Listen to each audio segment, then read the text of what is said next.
So feel free to open up to Matthew chapter 1 with us this morning. But as you're making your way there, I've already been learning a few things about this church so far. And I wanted to share some of my observations with you. First is that I can see that God has been working among you. It's the way that you love one another, the way that you talk about one another, the way that you talk about the community around us and how much you care about them. It is evident that God has been with you and that he is working among you because he's giving you his heart. And that's exciting to see. Secondly, I have also learned that you all have beautiful stories. Some of you guys have gone through a lot more in life than others, and some of your stories are more dramatic, but all of you, I can see that God has been good to, that he has brought you to himself, that he has revealed himself to you, and so that may have changed your life drastically, and it maybe has just been working on you throughout the years, little by little. But it's clear that God has been working on you guys, and your stories are beautiful. And I love that. I want to be hearing more about your stories. And thirdly, something I've learned about this church is that Tim Lager always deserves to be given a hard time. You can just see it in his face. He's asking for it. And we just need to, that's something I've learned already, that he's deserving that. But I want us to begin this new season of life by kind of focusing more on those first 2 points. The third one, you're free to do in your own time, because I know I will. But I really want us to be focusing on how God has been working in us. Our stories, that's something to be valued. What has brought you to this point that you are at currently is just remarkable. And so I want us to be, as we're entering this new season of life, I want us to value our past. I want us to be looking backwards right now. I want us to see how God has been working in each one of us and seeing how he has brought us to where we are now.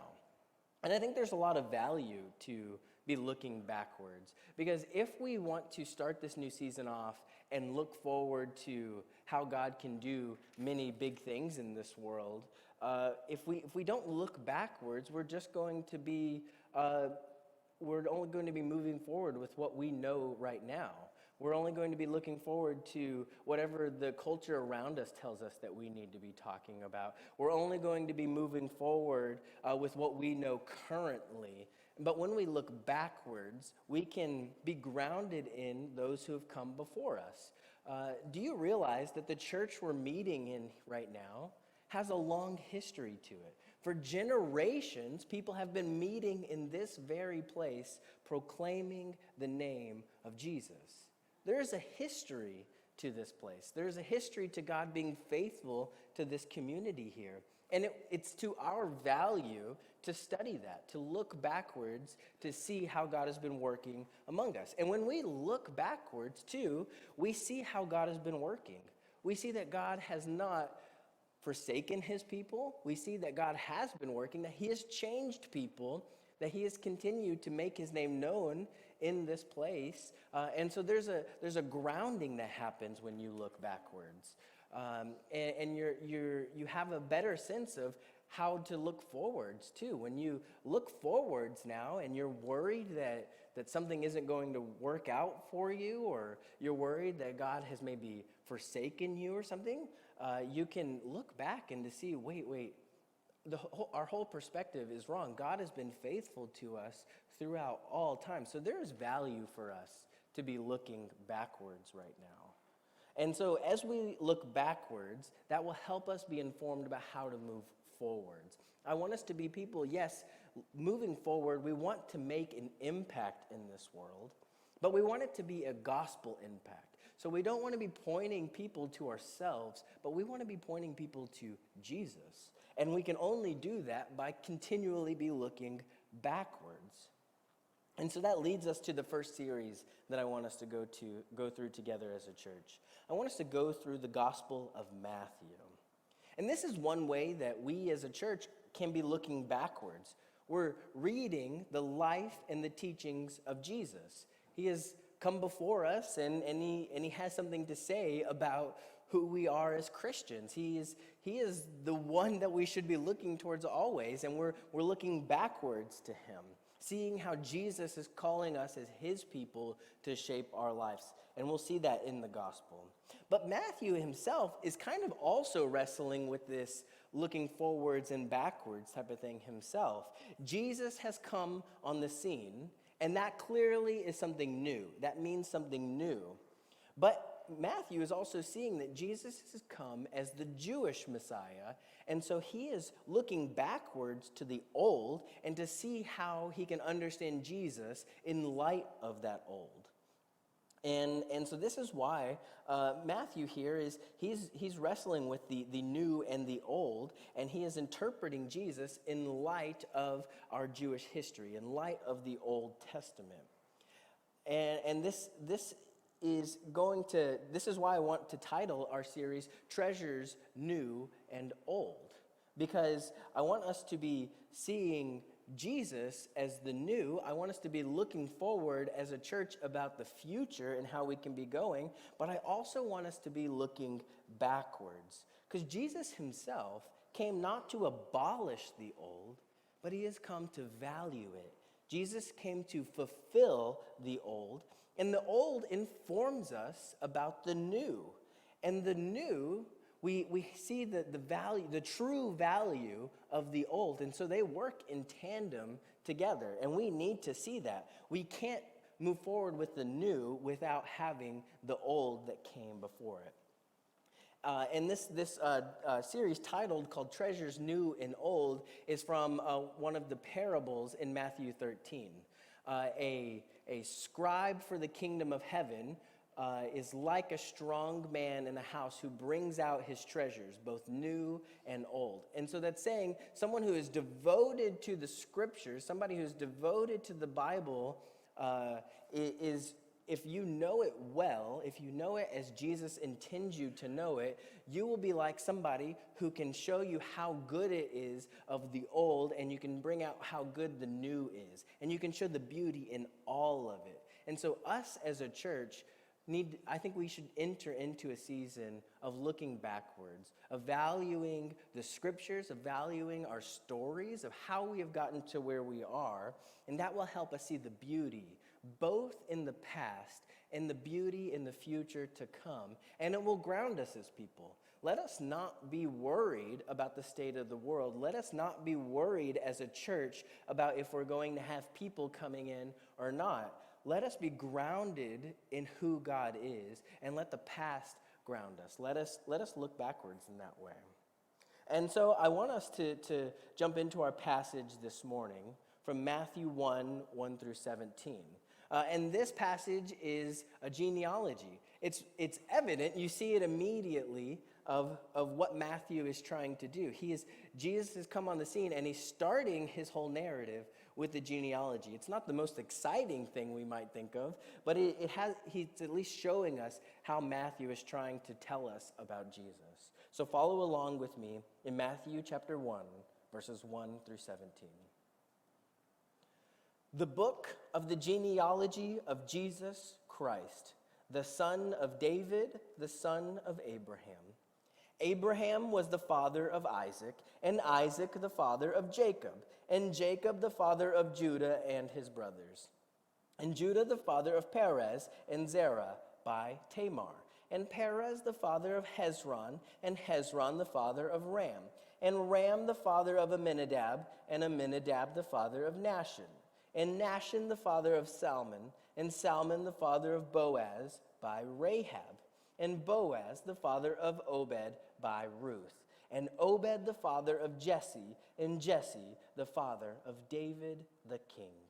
And David was the father of Solomon by the wife of Uriah, and Solomon the father of Rehoboam, and Rehoboam the father of Abijah, and Abijah the father of Asaph, and Asaph the father of Jehoshaphat, and Jehoshaphat the father of Joram, and Joram the father of Uzziah, and Uzziah the father of Jotham, and Jotham the father of Ahaz, and Ahaz the father of Hezekiah. and Hezekiah the father of Manasseh, and Manasseh the father of Amos, and Amos the father of Josiah, and Josiah the father of Jeconiah and his brothers, at the time of the deportation to Babylon. And after the deportation to Babylon, Jeconiah was the father of Shealtiel, and Shealtiel the father of Zerubbabel, and Zerubbabel the father of Abiud, and Abiud the father of Eliakim, and Eliakim the father of Azor, and Azor the father of Zadok, and Zadok the father of Achim, and Achim the father of Eliud, and Eliud the father of Eleazar, and Eleazar the father of Mathan, and Mathan the father of Jacob, and Jacob the father of Joseph, the husband of Mary, of whom Jesus was born, who is called Christ. So all the generations from Abraham to David were 14 generations, and from David to the deportation to Babylon, 14 generations, and from the deportation to Babylon to the Christ, 14 generations. And again, like I said, this genealogy is starting off the gospel of Jesus. And for some reason, Matthew's decided to front that whole story about who Jesus is by telling us who his descendants are. If somebody came up to you and tried to tell you a story about somebody, and they start with giving you a list of 60 people who they're descended from, you're going to walk away immediately, because that person is not somebody to be talked to. No, but it is really interesting that Matthew chooses to start off this way, because it's showing us that Matthew is giving us his convictions about who Jesus is up front. He wants us to see Jesus through the lens of Jewish figures and events. And so here's one application for us right away. If we want to be in the season of looking backwards, and you read this genealogy and you're not sure of who some of these people are, maybe we should be spending some of our time reading the Old Testament and seeing and learning about who these people are who came before Jesus. Because if we don't know who these people are, we may miss something about what Matthew is trying to say about who Jesus is. And so we need to look backwards, even in the Bible, to see how Matthew is communicating who Jesus is. And so I would recommend to you that if you wanted to be reading the Old Testament, start in Genesis, go through Deuteronomy, and then go to 1 Samuel and read through 2 Kings, because those books will kind of give you the narrative foundation of who these people are. And a lot of the other parts of the Old Testament will kind of fill in other parts, but those are the main foundational books to give you the storyline of Israel's history. And it will cover most of these people in these books. And so that's one way that I think we can be looking backwards and kind of getting an idea of how Matthew is trying to present Jesus to us, is just by reading our Old Testament. But Matthew here, he's also doing something strategic in this genealogy. He is giving us this genealogy, and he's adding details in there to say something specific about Jesus. And at first glance, we may not notice that, but when you slow down and to focus on the details, it kind of reveals something about what Matthew wants us to see about Jesus. And it's tough for us, because we're not people who are reading genealogies all the time or knowing what's normal, what should be normally included in a genealogy and not. And so it helps to kind of slow down and to ask, what seems unusual here? What's the strategic thing that Matthew is doing? One, I think, the most evident places that Matthew's doing something strategic is the very last verse of our passage in verse 17. So all the generations from Abraham to David were 14 generations, and from David to the deportation to Babylon, 14 generations, and from the deportation to Babylon to the Christ, 14 generations. That doesn't sound like it's some strategic thing that Matthew is doing. It sounds like history has kind of been laid out very equally and sequentially, and it almost makes us think like, wow, that's so beautiful that God has been working throughout history to kind of lay it out this perfectly. But if you've read your Old Testament, even if you compare this genealogy to the one in Luke chapter 3, you'll quickly notice that the history is not actually this clean.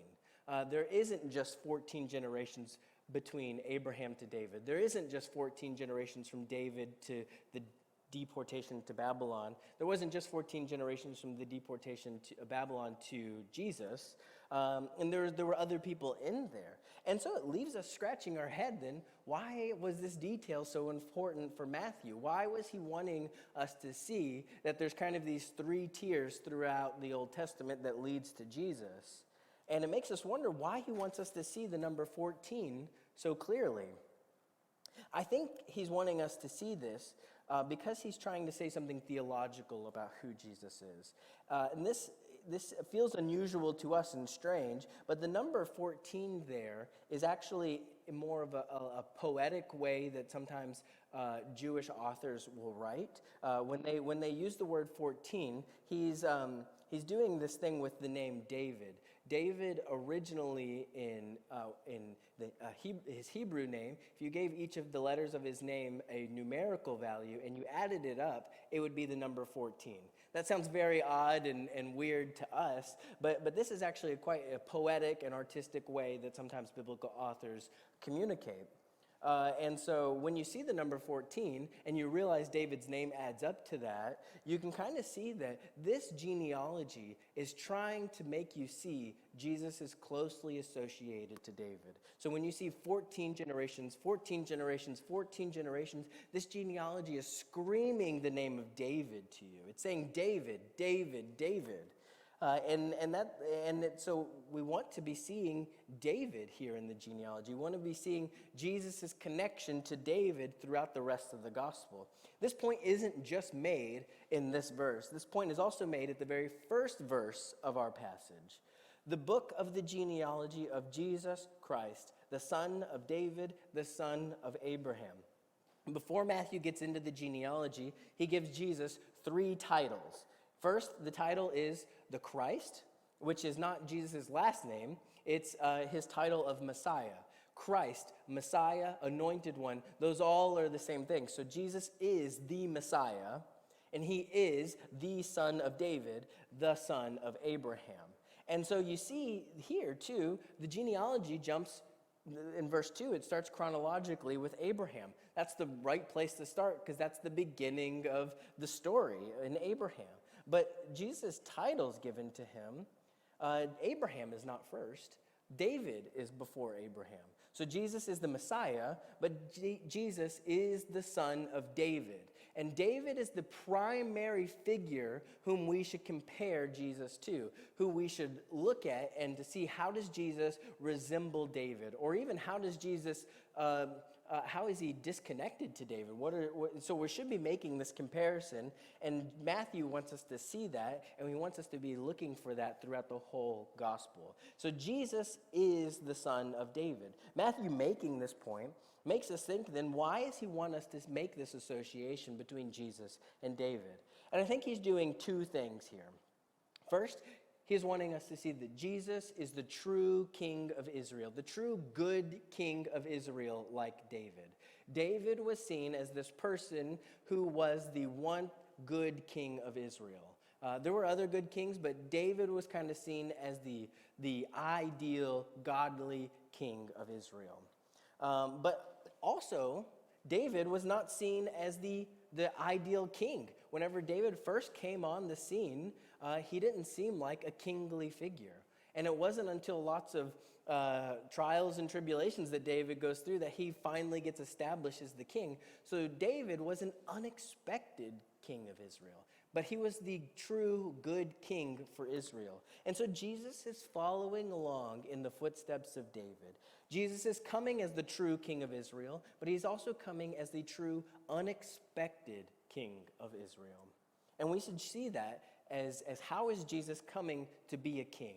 He's not coming like the world thinks a king should come. He is coming in a very unexpected way.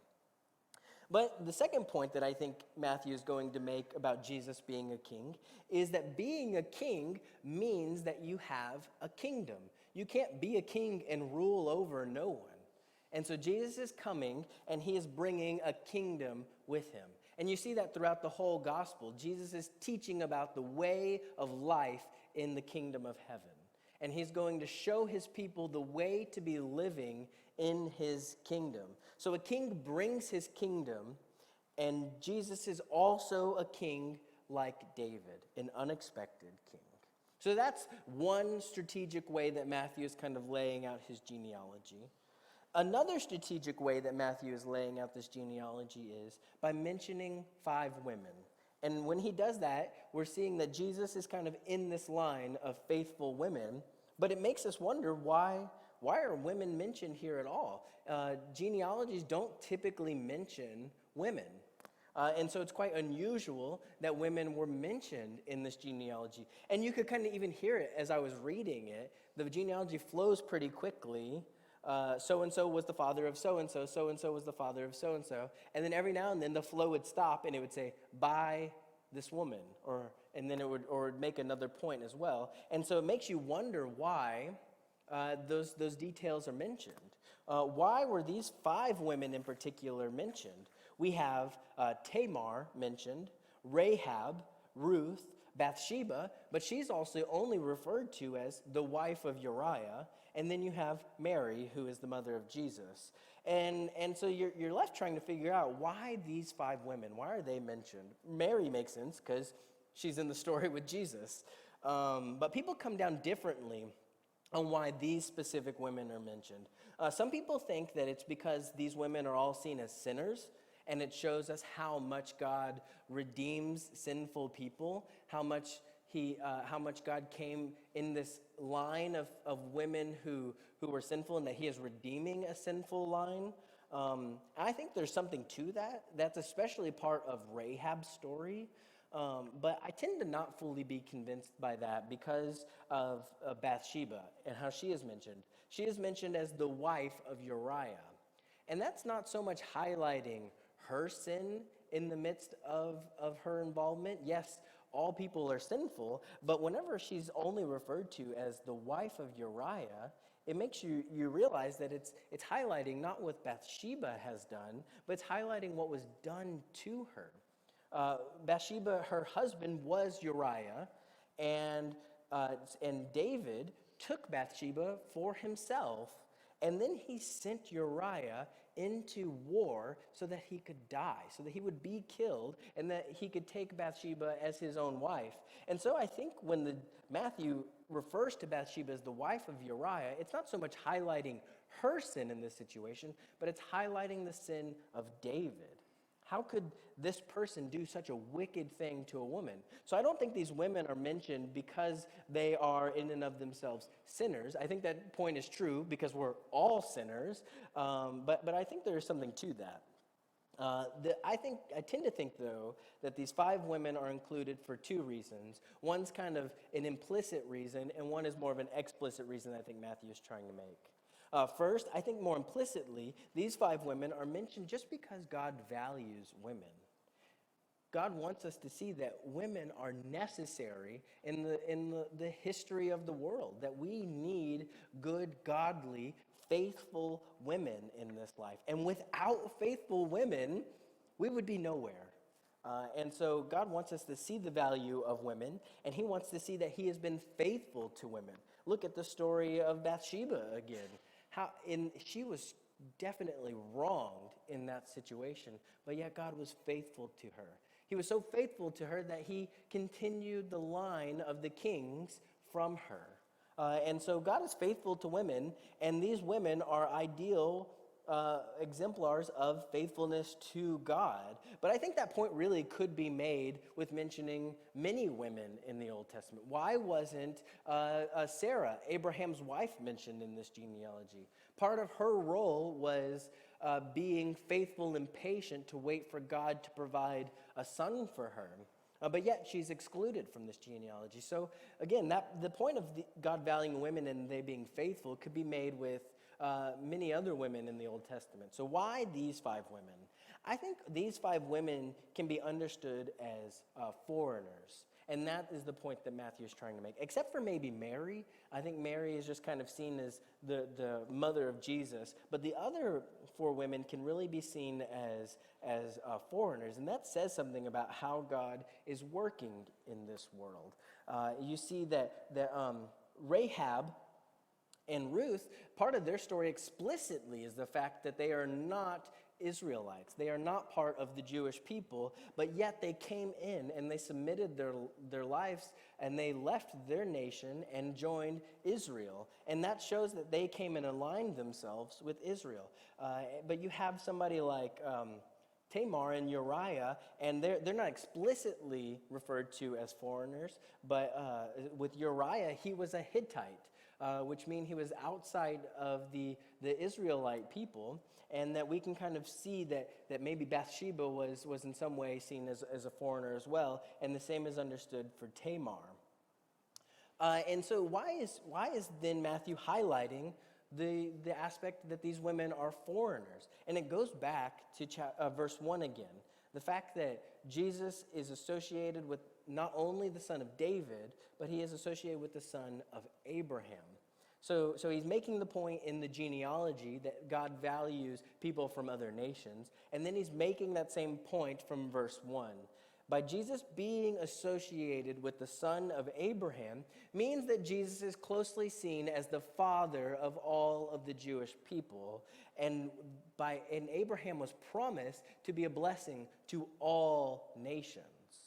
And so by Jesus having the title as the son of Abraham, you see that Jesus is coming just like Abraham was supposed to be the blessing to all nations.